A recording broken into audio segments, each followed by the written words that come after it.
குணம் தன்னை அறிந்து கொண்டேன். உன் முத்தான தத்துவமே புரிந்து கொண்டேன்.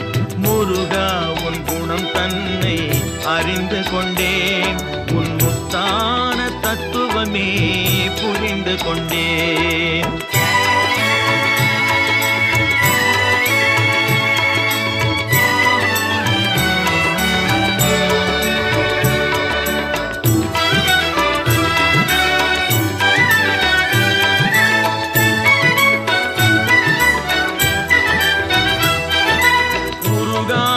மனம் தன்னில் நீ இல்லை, உருகாத மனம் தன்னில் நீ இல்லை என்ற உண்மையை கண்டு கொண்டேன். இனி விடுவதில்லை, உண்மையை கண்டு கொண்டேன்.